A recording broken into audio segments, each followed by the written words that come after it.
Assalamualaikum warahmatullahi wabarakatuh. Apa kabar teman-teman? Mudah-mudahan sehat semua, jasmani rohani selalu disehatkan ya.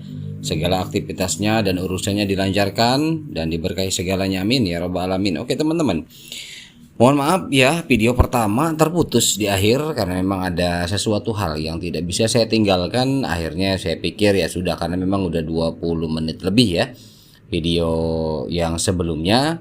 Jadi saya bagi pecah dua saja, karena memang ketika di satu pun memang masih banyak yang harus saya sampaikan informasi ke teman-teman ya. Jadi saya mohon maaf, dan saat ini kita lanjut teman-teman ya, sharingnya, berbagi informasi, barangkali ini bisa jadi ada manfaatnya buat kita ya, buat informasi, nambah info saja ya. Oke, langsung to the point teman-teman. Ini di akhir kata video pertama saya bilang ngeri ya, memang ngeri ya sebetulnya ya. Ada informasi ini saya dari Twitter resminya Elon Musk. Nah, kebetulan ini dia ya, Twitter resminya Elon Musk ya. Di sini baru saja meninggalkan ulasan kode haki Twitter katanya. Nah, ini jadi dia memotokan ada aktivitas di sana sekitar jam berapa ya? Ini nge-tweetnya sih jam 16.28 ya, tanggal 19 November 2022. Namun ketika saya cek fotonya dan aktivitasnya itu ternyata jam 1 malam aktivitas di sana itu. Jadi mereka itu mungkin begadang atau gimana, grup ini nggak tahu juga lah. Intinya acara di sana, kegiatan di kantor sana itu malam tengah malam ya, dini hari. Nah, ini yang bikin penasaran, menarik, ada coretan di whiteboard. Ya, saya penasaran ya, saya coba cek ya, saya perbesar. Nah, ini dia teman-teman ya. Jadi memang ini ada urutannya. Yang pertama ini dia mulai dari web, Android dan iPhone. Nah, pertama itu ya. Jadi di sini diberi temanya adalah next gen system ya. Jadi gen system selanjutnya. Ya mungkin karena memang Elon Musk ini kan sekarang memegang kendali daripada Twitter ya, karena dibeli sama Elon Musk, karena ya entah tujuannya apa. Nah, namun ada sebagian orang yang meragukan bagaimana sebetulnya Twitter dibawa kemana dan mau dijadikan apa. Sementara di video Elon Musk sendiri pernah berguyon ya, ada dengan temannya, sempat ditanya ya, saya pernah nonton videonya tapi saya cari-cari buat teman-teman ini ngelengkapin ini, nggak ketemu lagi karena sempat kehapus ya di handphone saya. Jadi sempat guyon bahwa kata temannya, emang sebenarnya Twitter ini mau dijadiin apa. Nah, dia tertarik dengan adanya WeChat. Nah, pernah di video sebelumnya saya sempat nyinggung ini ya, ingin menjiplak seperti WeChat. Jadi fungsinya itu untuk pembayaran ya, untuk dan lain-lain lah. Banyak, intinya urusan finance juga di Twitter pengennya bisa, dan memang ini ingin didesentralisasikan, targetnya seperti itu ya. Jadi tidak ada aturan, tidak ada segala macam, ingin sebuah kebebasan di sana, intinya seperti itu. Walaupun tidak, arti kebebasan itu tetap ada koridornya ya. Kalau yang namanya mungkin pornografi dan sebagainya, mungkin mereka juga berpikir lah, artinya akan ada aturan tersendiri ya. Tetapi untuk menyampaikan aspirasi ya, yang saya pahami dari tujuan Elon Musk ini, aspirasi dan sebagainya, itu tidak ada istilah di ban atau dihilangkan tweetnya. Nah, kalau yang sekarang kan aturannya gitu, kalau yang radikal sedikit, tidak artinya tidak terlalu parah, tetap langsung kena ban atau di blok gitu dan lain sebagainya. Itu aturannya terlalu ketat lah, artinya mungkin seperti itu. Nah, tapi Elon Musk ingin ya demokrasi gitu intinya ya. Intinya daripada tujuan memegang Twitter ini adalah mengusung demokrasi di Twitter, katanya begitu ya. Nah, makanya ini tema di sini ada next gen system, katanya begitu. Nah, ketika saya coba lihat diperbesar teman-teman, ini ada iPhone web ya, ada HTTP Android, kemudian Twitter front end, jadi end depan dan belakang Twitter, kemudian ada people discovery service di sini, ada ad mixer ya. Di whiteboardnya itu ada timeline mixer. Nah, ini banyak sekali. Namun ketika saya geser ke bawah teman-teman, ini ada yang, apakah saya salah membaca atau gimana ya teman-teman, boleh lihat nanti, ini akan saya perbesar ya di videonya. ada home mixer teman-teman. Nah ini di kotak ada home mixer. Nah home mixer ini terbagi daripada 4 di bawahnya ya. Ada sub daripada sub project. Di sini ada tulisan karena memang tulisan tangan ya. Jadi saya juga membaca bukan ketikan. Jadi membacanya juga bingung ini. Takut-takut salah juga sih. Cuman tetap ada sebagian yang terbaca. Ini ada Manhattan apa Manhattan gitu ya. Apa saya awalnya saya tanya apa ini apa hackathon gitu bukan tapi kayaknya kemudian ada apa ini Gizmadak apa. Nah kemudian yang ketiga ada social grab. Nah ini kalau social grab mungkin iya karena di mana Grab itu sendiri adalah sebuah teori atau sebuah ilmu teknologi yang digunakan berhubungan dengan sosial teman-teman gitu. Nah makanya di sini ada social grab. Nah ini saya oke lah kalau ini saya nangkep ya, saya nangkep tujuan dan arahnya social grab karena sempat waktu itu saya mau membahas tentang social grab ini. Namun sampai saat ini belum saya jelaskan karena saya pikir tidak terlalu diutamakan ya untuk teman-teman. Yang penting kan kita yang berhubungan, yang ada hubungannya dengan walaupun ini digunakan di Pi Network ini social grab ini digunakan ya teman-teman ya. Tapi saya belum sempat membahas social grab. Social grab ini ada ya di sini di Twitter. Kemudian yang paling bawah teman-teman boleh dilihat ini adalah tulisannya Twitter by P kalau nggak salah ini. Twitter by P ini tulisan P ini. PIE by P. Nah, setahu saya P itu adalah kue ya. P ya, P kue. Artinya selama ini kan P itu memang di apa namanya diibaratkan adalah sebuah kue. Nah, memang di sini nggak ada kata network, tapi di sini adalah tweet by P. Nah, ini yang menarik teman-teman. Makanya kan saya pernah bilang di video sebelumnya, di belakang layar kita tidak akan pernah tahu, ya, tidak akan pernah tahu di belakang layar setiap proyek apa yang mereka lakukan oleh pengembang apapun itu. Mereka mengembangkan sebuah aplikasi sosial, mereka mengembangkan sebuah teknologi baru, mereka mengembangkan sebuah platform yang berhubungan dengan apakah itu bisnis, apakah hiburan, apakah sosial. Di belakangnya kita nggak pernah tahu kita terima jadi fungsionalnya seperti ini, cara pakainya seperti ini, gitu aja. Di belakang layar kita nggak pernah tahu. Nah ini Elon Musk sendiri memfoto daripada whiteboard. Nah ini mungkin adalah proyek target langkah mereka. Di sini adalah peta jalan mereka yang mereka akan lakukan. Jadi arahnya kemana? Namun di sini ternyata di bawah ada tweet by P. Nah ini yang kok saya jadi merinding gitu lah. Apakah betul berarti desas-desus isu ya bahwa sebetulnya ya memang bisa dilihat lah, nggak mungkin kan di video sebelumnya saya bilang nggak mungkin Elon Musk nggak tahu karena Twitter sekarang punya Elon Musk pasti memantau, pasti tahu bahwa banyak yang namanya viral, yang namanya Pi Network itu sudah pasti tahu. Dan dia pun kalau ketika viral di medsos dia sendiri ya pasti otomatis dia juga adalah kalau ada waktu luang dia cari-cari apa sih sebetulnya Pi Network kok rame amat. Kalaupun memang tahu dia nggak tahu, tapi nggak mungkin nggak tahu kan gitu ya. Ya minimal seperti itu. Kalau memang dia benar-benar nggak tahu awalnya Pi Network, dia cari melalui media Twitter, itu sudah pasti dia terus menelusuri dan tahu akhirnya Pi Network itu apa gitu ya. Jadi seiringnya waktu karena memang sudah lama juga kan ini digadang-gadangkan bahwa ada keterkaitan daripada Elon Musk ya, termasuk juga dulu isu-isu tentang handphone yang diciptakan Elon Musk yang berlogo Pi ya. Ini apa maksud sampai dia Elon Musk mengeluarkan clue bahwa handphone Tesla yang berlogo Pi itu, tipe Pi itu adalah diarahkan untuk bisa menambang bagi para pemilik handphonenya. Nah sekarang di Twitter ini di bawah ada tweet by P. Nah ini saya nggak ngerti, dan ini teknisnya tweet by P ini seperti apa dan bagaimana itu tidak ada yang tahu sampai saat ini, karena mereka lah yang tahu. Timnya Elon Musk yang tahu seperti apa proyeknya karena saya yakin ini sub daripada home mixer. Ini yang 4 ini udah pasti ada jabarannya panjang lagi. Proyeknya pemrogramannya udah beda lagi. Nah ini udah ini banyak berarti ini ahli-ahli IT.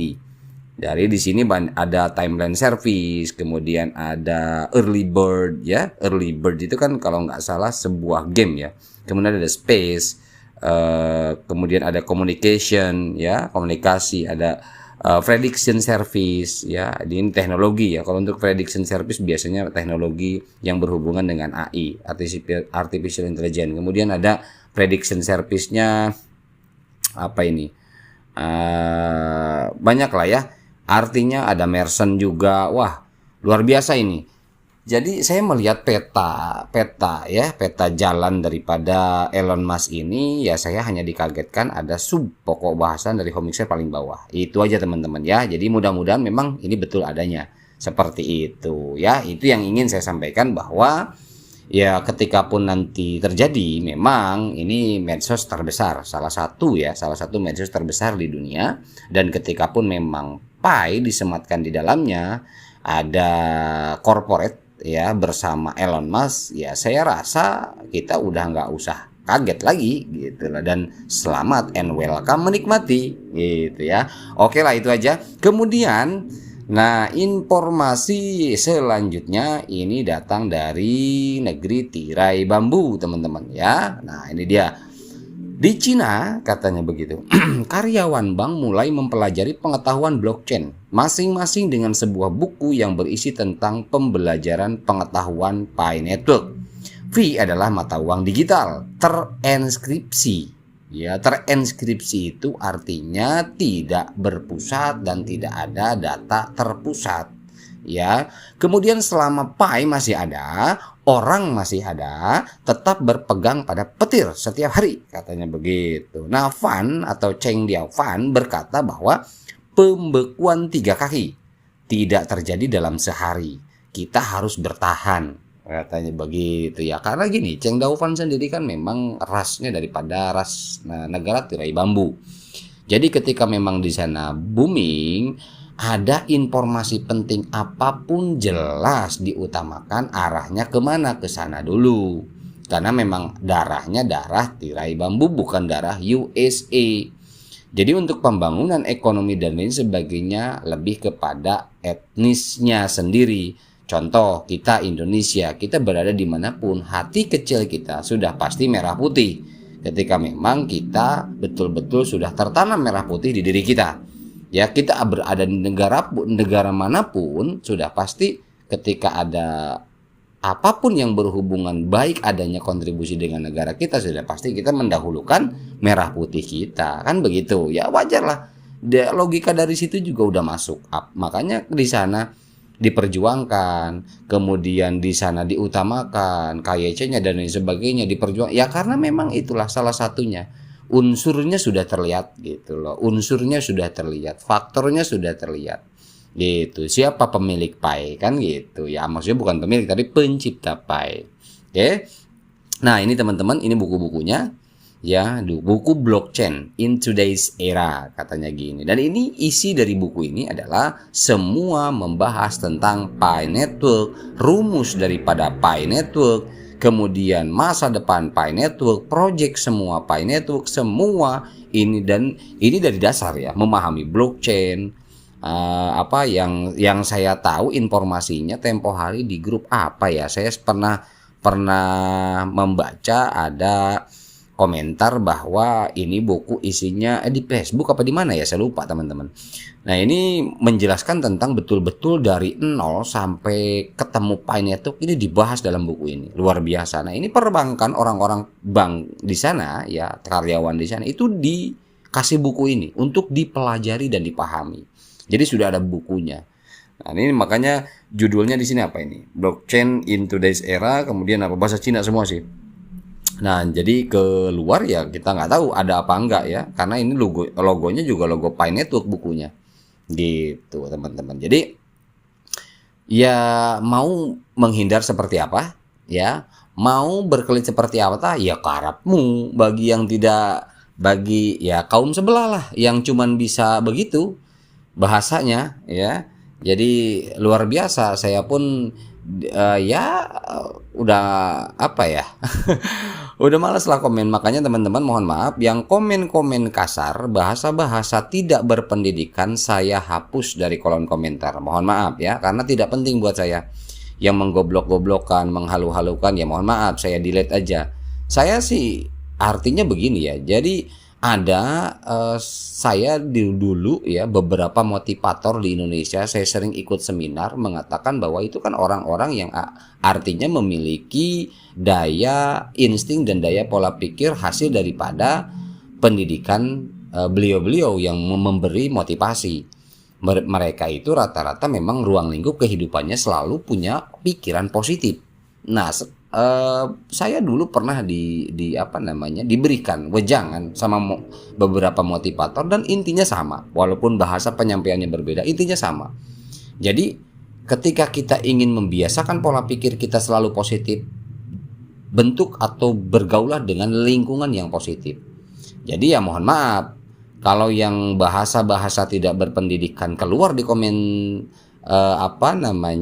ini saya ya, channel saya, ya saya lebih baik daripada menimbulkan perdebatan, ya saya delete, ya saya hapus, ya karena apa ya, cuman nyampah gitu loh, nggak artinya hanya mengganggu, menjadi racun ya, seperti itu teman-teman. Ya saya belak-belakan aja lah, artinya buat apa, karena kita perlu fokus teman-teman. Saya hanya dengan orang-orang yang positif saja. Karena saya juga membuat channel ini tidak serta-merta tujuannya karena hanya untuk membangun saja. Membangun bahwa saya tidak bisa melakukan hal terbaik dalam bidang ekonomi, melakukan hal terbaik dalam melakukan perbuatan-perbuatan yang langsung di lapangan, tetapi setidaknya ya saya berbagi informasi saja dengan teman. Ya saya hanya berbagi ini aja teman-teman. Jadi hanya berbagi informasi saja, bahwa mencari manfaat. Siapa tahu informasi yang saya berikan ini bermanfaat, seperti itu ya. Kalau memang tidak bermanfaat, ya sudah, abaikan ya.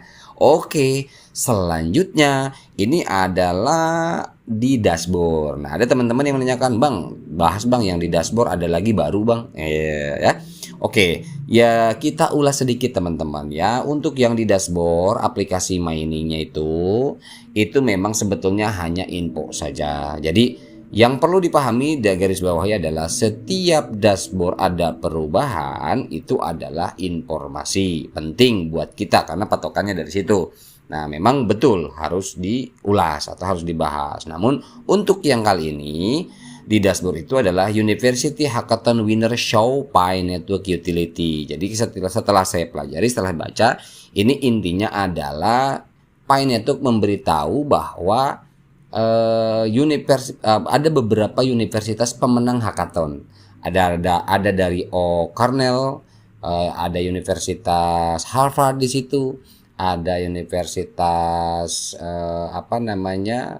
apalagi ya, saya lupa tuh, ada tiga universitas yang dapat di sana, dan itu kualitinya itu sudah dicek sama core team, itu luar biasa bagus, makanya diumumkan di dashboard. Itu saja informasinya, itu saja. Jadi hanya berita saja, pengumuman bahwa ada aplikasi 3 yang menjadi pemenang ya. Artinya mungkin nanti memang aplikasi itu adalah aplikasi yang disematkan, yang difokuskan ya, disematkan dan difokuskan untuk Pi Network gitu ya. Oke, jadi banyak utilitas.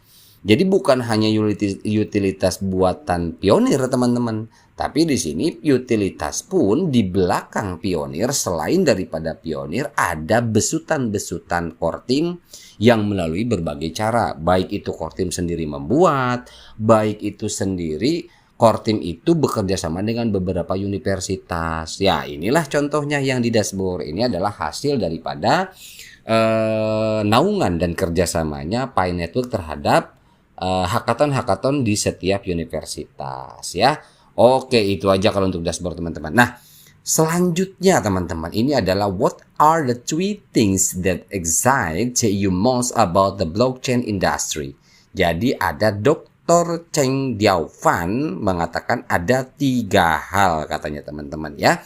Yang pertama, ini perkataan Cheng Diaofan ya. Jadi bukan perkataan siapa-siapa, ini langsung owner, langsung founder. Yang pertama, kami merevolusi ide sistem monetary. Setiap beberapa video saya banyak selalu mengeluarkan ini, bahwa patokan kita adalah omongan Cheng Diaofan sendiri, bahwa tujuan daripada Pi Network ini adalah merevolusi, ya, sedang mencoba untuk merevolusi ide-ide sistem monetary. Nah, sistem monetary ini mana? Monetary mana dulu? Monetary lokal atau global? Nah, ternyata ini yang dimaksud adalah global monetary, ya gitu. Kemudian yang kedua yang Cheng Diaofan berikan adalah kemampuan menyelaraskan minat dalam skala besar, kemudian menginspirasi dan memobilisasi orang untuk mencapai tujuan besar bersama. Nah, ini artinya sangat jauh dan lebar, luas, dalam. Kemampuan menyelaraskan minat dalam skala besar. Nah, minat dalam skala besar, semua orang minat. Apa? Minat kaya. Minat apa? Minat mengembangkan eksplornya diri. Minat apa? Minat banyak minat di seluruh dunia, orang pasti ada minat. Minat apa dulu nih? Minat di teknologi, minat di mengembangkan aplikasi, minat di apa segala macam, ya, minat sampai minat maju kehidupan, ya, itu juga minat.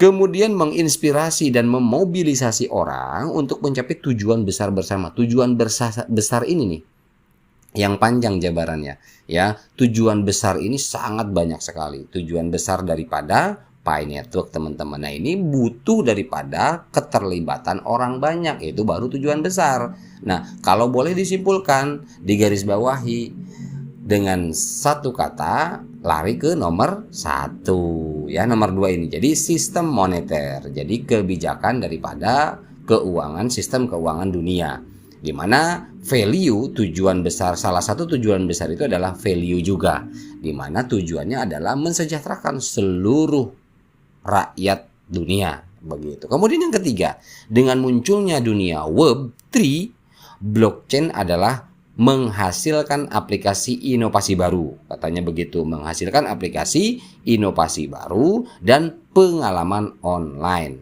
Karena kenapa? Komputer sudah diciptakan, dulu sempat ditolak dan ditertawakan. Kemudian internet diciptakan dan sempat juga ditertawakan. Nah, sekarang Pi Network diciptakan dan juga ditertawakan. Jadi sama semua prosesnya.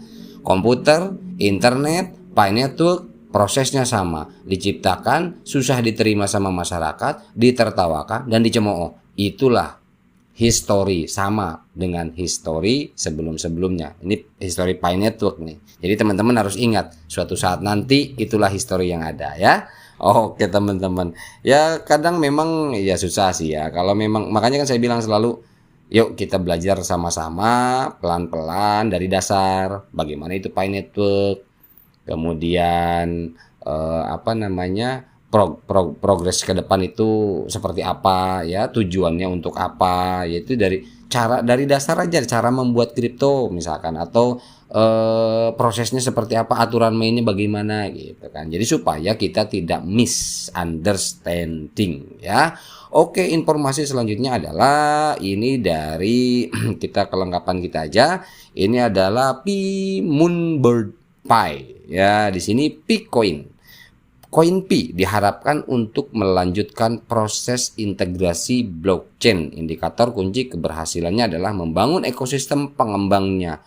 Peluncuran hackathon fase 3 menunjukkan niat jangka panjang dari jaringan. Wah, gitu teman-teman, ya. Luar biasa. Insya Allah mudah-mudahan ini baik adanya, teman-teman, ya. Oke, sebagai penutup ini informasi pelengkap dari Pichain Mall, teman-teman. Dari Pichain Mall, bahwa di Pichain Mall ada menu baru, ya. Ada menu baru, fungsi baru, yaitu kategori produk. Nah, kategorinya apa? Elektronik. Kategorinya apa? Nah, di situ silakan kalau mau mampir main-main di Pichain Mall, ya hitung-hitung kayak kita jalan-jalan ke mall, nggak beli nggak apa, jalan-jalan doang, ngadem keluar lagi. saya ngalamin waktu kuliah dulu begitu. Ya nggak apa-apa. Ini kan artinya ini kan sharing santai, ya. Begitu. Jadi ya ini mampir aja ke Pichain Mall, nggak apa-apa mampir. Nggak belanja, cuma lihat doang kan, keluar lagi gitu, ya. Oke teman-teman, ya. Itu aja yang dapat saya sampaikan pada video part 2 ini. Mudah-mudahan ada manfaatnya, ya. Mohon maaf bila ada salah-salah kata. Wabillahi taufiq wal hidayah. Assalamualaikum warahmatullahi wabarakatuh.